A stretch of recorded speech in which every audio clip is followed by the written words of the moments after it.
रोहित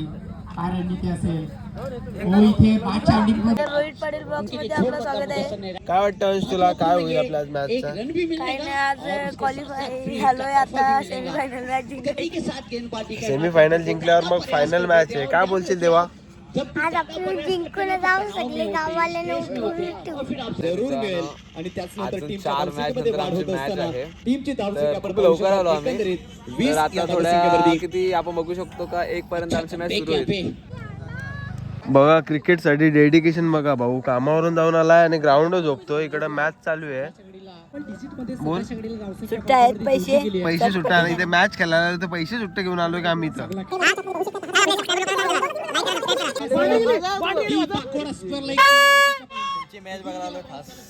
धन्यवाद धन्यवाद.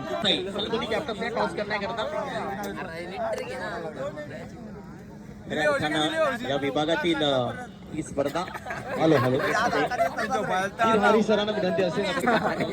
पण टॉस जिंकलोय. खूप आनंद वाटला कारण की जे आम्हाला पाहिजे होते तेच आम्हाला भेटले. आता आपण काय घेतलंय, कसं काय? फिल्डिंग घेतली आपल्याला, जे पाहिजे होते तेच भेटलेलं आहे. 100% जो भाई सेमीफायनल आहे. तर साहेब ज्यांच्या माध्यमातून सुभाष पाटील यांच्यासाठी 25 धावांसाठी 1000चा कॅश प्राइज होता. वाह, खरं तर असे माणसं असणं आपल्या पाठीमागं खूप गरजेचं आहे. आणि खरं तर जाऊ तर मॅच दिशेनं तिथे मात्र फायनल मॅचची आपण वाट पाहत एकाच हीच दोन्ही बॅटर मैदानाच्या आत षटक सर पटेल, बिरारी सर आणि त्याचप्रमाणे हे पाय दोघा कूलर भरायला लावलाय. यानंतर ट्रॉफी भेटली, कसं या वाटतं? स्पर्धेतील द्वितीय क्रमांकाचा मानकरी संघ राहिला चॅम्पियन्स ट्रॉफी मधून संघ आहे आपल्याला भेटलेलं आहे आणि आता मी फोटो सेशन वगैरे करतो, बघू शकता तुम्ही. क्रमांक 2चा मानकरी कसं वाटतं संघ तुला? आहे एनआर बोरपाडा बी. चांगलं वाटतंय.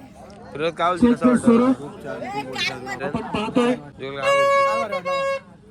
अविनाश जाधव यांच्या वतीने ही आकर्षक ट्रॉफी सोम काय बोलतो, कसं वाटतं? या पारितोषिकाचं जय काय श्रावण ठाकरे आपण आपल्या शुभस्थ वितरण करावं. ज्ञानेश्वर जाधव 13 वर्षाचा वनवास 13 कुठं 20 वर्षे झाले बाबा. माझ्या माहितीनुसार 13 वर्ष. एक पण क्वालिफाय नाही झाली, अख्खी पिढी मागची क्वालिफाय नाही झाली.